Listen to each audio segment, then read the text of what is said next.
Some storms announce themselves with thunder, others give people just enough warning to find shelter. But every so often, the atmosphere behaves in a way that even experienced forecasters fail to recognize until it's already unfolding. On one ordinary afternoon in Oklahoma, weather instruments began detecting something that didn't fit decades of scientific expectation. Moments later, the horizon slowly disappeared behind a dark moving wall that didn't look like the tornadoes most people imagined. It wasn't simply another violent storm. It was the beginning of an event that would force researchers to question whether they truly understood how the world's most powerful tornadoes are born. Communities across central Oklahoma were already on edge. Only days earlier, a devastating tornado had torn through the region, leaving emergency crews exhausted and residents watching every growing cloud with unease. Meteorologists shared that concern, but their attention wasn't fixed on the sky alone. The data streaming across their displays suggested that the atmosphere was assembling itself in an unusually dangerous way. Warm, moisture-rich air streamed north from the Gulf of Mexico while cooler, drier air advanced from the west. Powerful winds high above swept across the plains in an entirely different direction.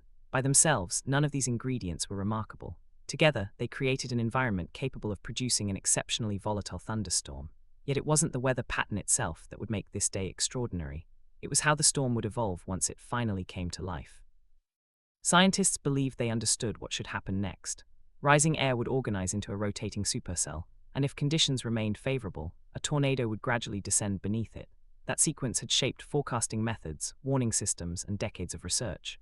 But as towering clouds rapidly climbed into the upper atmosphere, the first radar scans hinted that this storm wasn't following the familiar script. Experienced storm chasers, relying on instincts sharpened over years in the field, began questioning decisions they had confidently made hundreds of times before. On weather maps, the system still resembled an exceptionally dangerous supercell. Beneath those clouds, however, a different story was already unfolding, one that would eventually reshape how scientists think about tornado formation itself. Before the evening was over, the greatest mystery would no longer be how powerful this tornado became, but where it had truly begun. As the supercell strengthened, forecasters expected the storm to follow a pattern they had seen countless times before. Rotation would develop high within the cloud, gradually stretching downward until a visible tornado emerged. That sequence formed the foundation of modern tornado forecasting. It shaped warning systems, guided scientific research, and influenced the split-second decisions storm chasers made in the field. But the instruments watching Reno began telling a different story. High-speed mobile radars scanning the storm every few seconds detected intense rotation, close to the ground, while the circulation higher above remained broad and loosely organized. At first, the difference seemed almost insignificant. Then the evidence became impossible to ignore. If the strongest rotation was forming near the surface before fully developing aloft, one of meteorology's most familiar assumptions might be incomplete. The discovery carried an unsettling implication. Communities often look for a descending funnel as the unmistakable sign of danger. But what if the most dangerous part of the process had already begun before that classic image ever appeared? A tornado could be organizing itself, while remaining almost invisible to everyone relying on sight alone.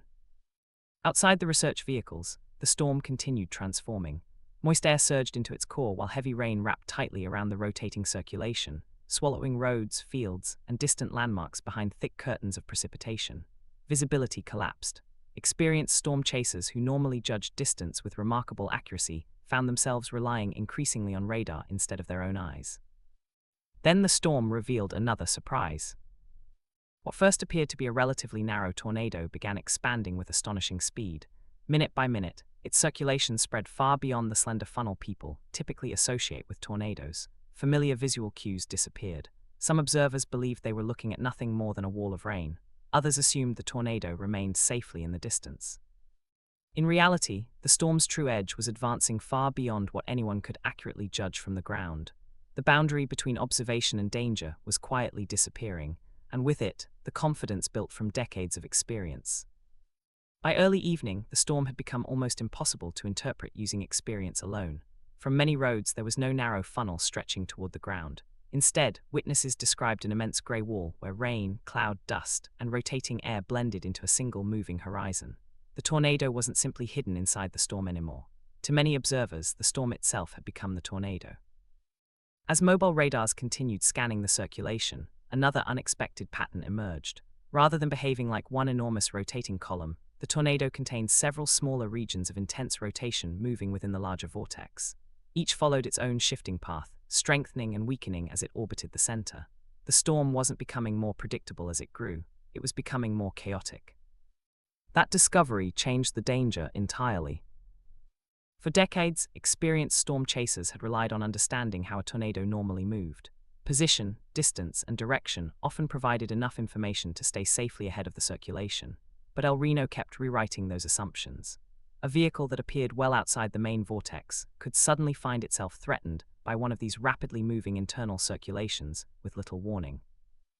Meanwhile, visibility continued to collapse. Torrential rain wrapped tightly around the storm, swallowing roads, fields, and even nearby vehicles behind dense curtains of precipitation. Radar feeds and GPS coordinates became increasingly important, yet even they offered only brief snapshots of a system evolving from one moment to the next. Every new scan answered one question while introducing another. By now, it was becoming clear that scientists were witnessing far more than an unusually large tornado. They were watching a phenomenon that no existing model seemed able to describe completely. For the research teams following its path, the mission had quietly changed. They were no longer simply documenting a powerful storm. They were trying to understand an event that was unfolding faster than science itself could explain. Among the research teams following the storm that evening was one led by engineer and meteorologist Tim Samaras. Throughout his career, he had earned a reputation not for taking unnecessary risks, but for approaching some of nature's most violent storms with remarkable patience and precision. His goal was never simply to witness a tornado, it was to understand it.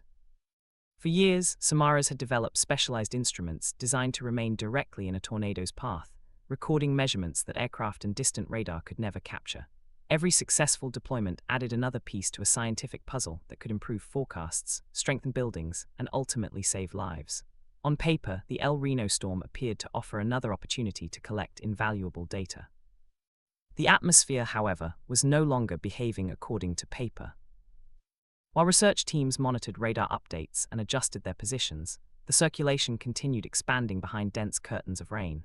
Roads that moments earlier appeared comfortably outside the danger zone were quietly being absorbed into the storm's outer wind field. At nearly the same time, the tornado shifted direction, while powerful internal vortices swept unpredictably across areas that experienced storm chasers had every reason to believe were relatively safe. The changes unfolded with extraordinary speed. Later reconstructions using radar data, GPS records, and eyewitness accounts showed how rapidly familiar escape routes disappeared. Decisions that had worked during countless previous tornado intercepts became ineffective against a circulation whose true boundaries were changing from one minute to the next. Investigators later pieced together the storm's final moments using damaged instruments, weather archives, vehicle locations, and recordings from other observers. The loss of Tim Samaras and his colleagues deeply affected the meteorological community, not only because respected researchers had been killed, but because the tragedy revealed something profoundly unsettling. Experience, preparation, and scientific knowledge could reduce risk, yet they could not eliminate uncertainty when nature behaved outside every established expectation. Ironically, the same storm that exposed those limits also delivered one of the most valuable collections of tornado observations ever recorded. The questions left behind would reshape scientific debate, influence future warning strategies, and change how researchers think about the most powerful storms on Earth. In the months that followed, every radar scan, damage survey, GPS record, and field observation from Reno was examined in remarkable detail. Each new piece of evidence clarified part of the story, yet the overall picture became even more complicated. Instruments had recorded winds consistent with the most violent tornadoes ever measured, but because the circulation crossed mostly open countryside, its official rating reflected the damage it caused rather than the full strength it possessed.